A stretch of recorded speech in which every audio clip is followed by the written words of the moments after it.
Hello everyone, कैसे हो आप सब। आज मैं आप लोगों को कुछ अच्छी चीज़ दिखाऊंगी। हमारे यहाँ गणगौर का त्यौहार कैसे बनाया जाता है वो दिखाऊंगी। और सबसे पहले मैं उठ के नहा के हो गई थी तैयार, क्योंकि मुझे दुर्गा माता की भी पूजा करनी थी। नवरात्रि शुरू हो रखे हैं इसलिए वो भी मैं ही करती हूँ घर पे, इसलिए मम्मी नहीं है इसलिए। और फिर मुझे चूरमा बनाना था गणगौर के भोग लगाने के लिए प्रसाद के रूप में।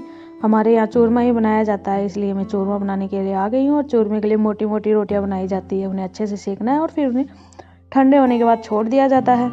मैं आपको चूरमे बनाने की विधि भी इसके अंदर ही बता दूंगी। और फिर इसे मिक्सी के अंदर पीस लेना, ग्राइंडर कर लेना है। ग्राइंडर मीनिंग नाम अटक गया जीभ पे। उसके बाद इसके अंदर बूरा डालना है अपने हिसाब से, किसी को ज़्यादा मीठा अच्छा लगता है और किसी को कम। और फिर इसके अंदर घी भी डालना है बाद में। और ये जलेबी के बिना हमारा कोई त्यौहार पूरा होता नहीं है। पतली पतली जलेबियाँ ज़्यादा अच्छी लगती है, गरम गरम जलेबियों की तो बात ही कुछ होती है। और समोसे भी आ गए थे। और फिर हम गए थे 12 बजे यहाँ पे गणगौर के भोग लगाने के लिए। और पहले से ही बहुत ज़्यादा भीड़ हो रखी थी, क्योंकि मोहल्ले में इस बार एक ही शादी हुई थी लड़की की, और इस बार इसलिए एक ही गणगौर बनी है हमारे मोहल्ले के अंदर। ये भी ज़रूरी था। और फिर हमारी बारी आई, मेरी और मेरी चाची की, और ये गिट्टू की भी आई बेचारी की। ये भी हमारे साथ ही कर रही है। हमें करना किसी को नहीं आता तीनों को, क्योंकि हमने पहली बार ही किया है इसलिए। मेरी मम्मी करती है हर बार इसलिए। और हम पूछ के कर रहे हैं कि क्या करना है क्या नहीं करना है हमें। अब मुझे मेहंदी नहीं मिल रही है वहाँ पे टीके लगाने के लिए। मेहंदी का कौन साइड में रखा हुआ है और मुझे दिखाई नहीं दे रहा, मैंने नहीं लगाई। फिर अब पूछ रही हूँ क्या करना है क्या नहीं। और वो चूरमे की 16 कूडी बनानी पड़ती है, उन्हें बदलना पड़ता है किसी और के साथ। अब कोई है तो है नहीं पास में बदलने के लिए, तो मैं तो उसके अंदर ही रख दूंगी। और ये चाची बोल रही कि पैसे यहीं चढ़ा दे। और ये गेहूँ लेके आए थे, गेहूँ भी यहीं डाल दे, एक थैली के अंदर डालना है। फिर ये पक्षियों को डाल देंगे ये लोग। ज़्यादा कुछ नहीं करना पड़ता हमारे यहाँ गणगौर के अंदर, थोड़ा बहुत ही करना है।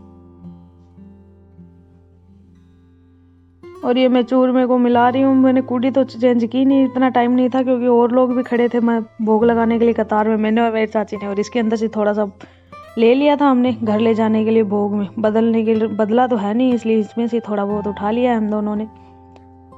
ये हो गई हम दोनों की पूजा। और फिर गीत गा रहे हैं। गीत मेरे थोड़ा बहुत याद था इसलिए मैंने गा दिया थोड़ा बहुत, और थोड़ा बहुत साइड वाले लोगों ने भी गा दिया था।